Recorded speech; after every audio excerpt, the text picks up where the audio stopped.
Bismillahirrahmanirrahim. Assalamualaikum warahmatullahi wabarakatuh.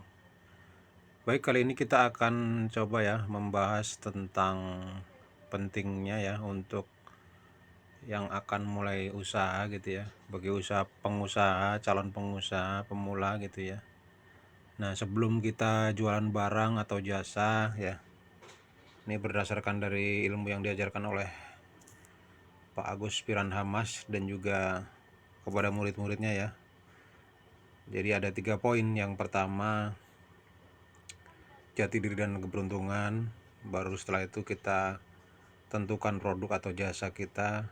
Selanjutnya yang terakhir adalah fokus dan konsisten. Baik, saya mencoba menjabarkan satu persatu ya. Jati diri dan keberuntungan itu ibaratnya adalah eh, kita akan menggali kelemahan ataupun kekuatan kita gitu. Jadi nggak mungkin yang namanya manusia itu tidak punya kelemahan. Sebaliknya juga tidak mungkin manusia tidak punya kekuatan. Artinya Allah menciptakan manusia dengan keadaan sempurna, beserta paling tidak ada ini ya, antara kekuatan dan kelemahan itu saling melengkapi gitu ya. Nah, maka kita bagaimana ketika nanti mengisi data ya, jati diri dan keberuntungan itu adalah untuk menggali kekuatan-kekuatan yang ada pada diri kita gitu ya. Akhirnya kita fokus pada kekuatan kita gitu nantinya. Jadi, maka yang harus kita isi ya, ini seperti data contoh seperti ini ya. Nah, ini sebisa mungkin kita isi gitu ya. Kalau memang misal di SD apa gitu misalnya, ini kan kebetulan contoh nih pernah menang lomba tenis. Nah, kita apa gitu yang menonjol, misalnya pernah dulu jualan kelereng sukses atau apa, itu prestasi semacam itu pun boleh kita tuliskan kayak gitu ya. Jadi prestasi sekecil apapun, kalau itu memang sebuah prestasi, tulis saja gitu. Nah, itu minimal. Kemudian apa saja ketika di SMP lomba, baik akademis maupun non akademis. Ya tadi seperti lomba-lomba olahraga dan lain-lain. Untuk SMA sama. Kalau misal nggak kuliah ya kosongin gitu. Kalau misal kuliah di bidang apa. Nah, yang paling penting barangkali ini ya, setiap orang kan minimal kalau udah lulusnya lama, lulus SMA-nya lama, dia kan punya pengalaman kerja. Nah, perlu dicantumkan seperti ini, pengalaman kerja di pabrik kayak gini ya. Kemudian di bagian apa, terus berapa lama. Selanjutnya dari data orang tua kita, apa yang kita ketahui dari bapak kita, ibu kita gitu ya. Kalau di sini kan contohnya seperti ini. Ya, jadi minimal ada ya yang menonjol dari orang tua kita. Misalnya orang tua kita serabutan dari berbagai macam usaha yang serabutan itu, misalnya apa nih? Pada saat beliau petani misalnya, terus nyambi jualan ayam misalnya. Oh, pada saat jualan ayam lancar. Nah, tulis aja kayak gitu, pernah jualan ayam apa dan lain-lain. Bahkan kalau kita tahu data dari kakek kita, orang tua misalnya cerita tentang kakek kita pun kita tulis. Nah, dari data ini nanti kami coba bantu ya dipetakan ya dari kekuatan itu.